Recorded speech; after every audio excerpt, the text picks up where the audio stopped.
नमस्कार। आज बात करते हैं एक ऐसे जाल की जिसमें हम सब जाने अनजाने फंसते जा रहे हैं। ये जाल है हमारे फोन और इंटरनेट का। पर सवाल ये है कि क्या इससे निकलने का कोई रास्ता है? चलिए आज इसी का जवाब ढूंढते हैं। तो चलिए शुरुआत एक बहुत ही सीधे और शायद थोड़े चुभने वाले सवाल से करते हैं। क्या आपका मोबाइल आपको बीमार कर रहा है? सोचिए जरा, यही वो सवाल है जो आज हमारी पूरी बातचीत का बेस बनेगा। अब देखिए, सॉल्यूशन पर तो हम आएंगे ही, लेकिन उससे पहले ये समझना बहुत जरूरी है कि आखिर ये डिवाइसेस हमारे शरीर पर मतलब फिजिकली असर क्या कर रहे हैं। तो सबसे पहले बात करते हैं इनके बॉडी पर होने वाले इम्पैक्ट की। अब इस टेबल को देखिए, एक बड़ा सीधा सा पैटर्न दिखेगा। जैसे जैसे स्क्रीन छोटी होती जाती है ना, उसे इस्तेमाल करने का हमारा टाइम और हमारी गर्दन का झुकाव दोनों दोनों ही खतरनाक लेवल पर बढ़ जाते हैं। सोचिए, मोबाइल की इतनी छोटी सी स्क्रीन पर हम लोग औसतन 3 से 7 घंटे बिताते हैं और इस पूरे टाइम हमारी गर्दन सबसे ज्यादा झुकी हुई होती है। तो इस तरह लगातार गर्दन झुकाए रखने का नतीजा क्या होता है? चक्कर आना, सर्वाइकल स्पॉन्डिलाइटिस मतलब गर्दन और कंधों में लगातार दर्द रहना, और हाथों में झुनझुनी होना या उनका सुन्न पड़ जाना। और एक बात साफ कर दूं, ये कोई छोटी मोटी परेशानियां नहीं है। ये वो सीरियस हेल्थ प्रॉब्लम्स हैं जो सीधे सीधे हमारे मोबाइल यूज से जुड़ी हुई हैं। अब ये नंबर देखिए, 30%। ये आंकड़ा सच में चौंकाने वाला है। इसका मतलब ये है कि जब हम मोबाइल चलाते हैं तो हमारा पोस्चर इतना खराब हो जाता है कि हमारी सांस लेने की जो कैपेसिटी है वो 30% तक कम हो सकती है।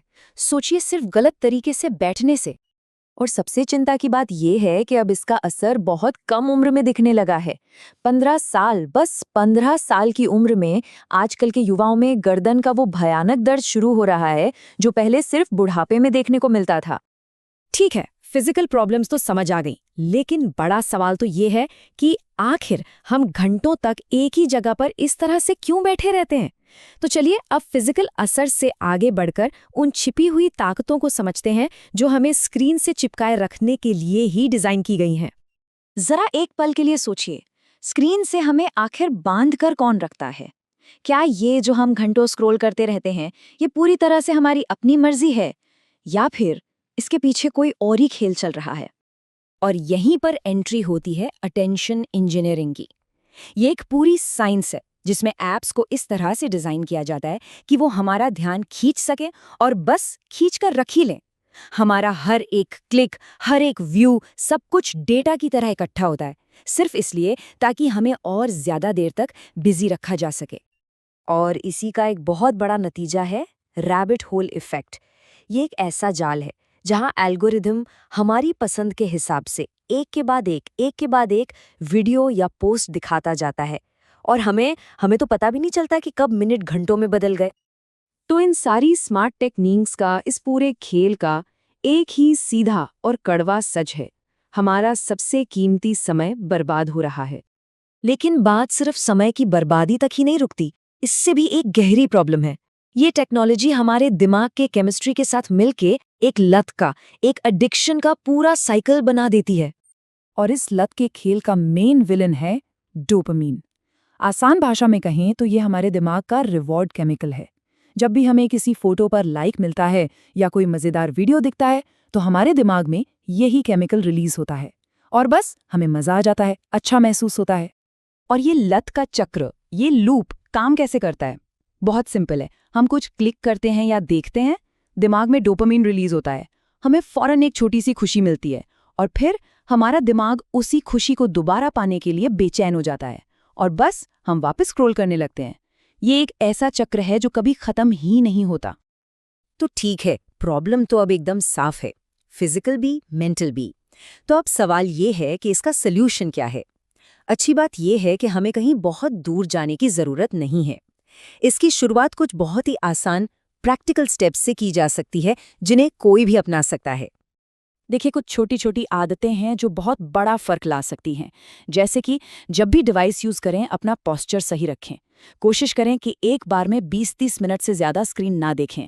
हर आधे घंटे में 1-2 मिनट का ब्रेक लें, थोड़ा उठें, स्ट्रेच करें और हाँ, लगातार टाइपिंग करने की जगह वॉइस नोट्स का ज्यादा इस्तेमाल करें। और एक मंत्र जो हमेशा याद रखना है, गर्दन सीधी, कंधे सीधे और स्क्रीन आंखों के लेवल पर। यकीन मानिए, बस इतना करने से ही शरीर पर पड़ने वाले आधे से ज्यादा तनाव को रोका जा सकता है। पर एक मिनट, ये फिजिकल आदतें तो सिर्फ पहला कदम है। अगर हमें सच में इस जाल से निकलना है तो हमें अपनी सोच और अपनी लाइफस्टाइल में भी एक बड़ा बदलाव लाना होगा। चलिए देखते हैं वो कैसे होगा। पूज्य गुरुदेव का ये कथन यहाँ बिल्कुल फिट बैठता है। सच्ची और लंबे समय तक टिकने वाली खुशी वो हमें वर्चुअल लाइक्स और कमेंट्स से नहीं मिलती, वो मिलती है असल दुनिया में, जब हम दूसरों के लिए कुछ करते हैं, उन्हें खुशी देते हैं। और यहीं पर सबसे जरूरी चीज काम आती है, माइंडफुलनेस, यानी कि जागरूकता। बस इस बात के प्रति होश में रहना कि हम अपना फोन कब उठा रहे हैं, क्यों उठा रहे हैं और कैसे इस्तेमाल कर रहे हैं।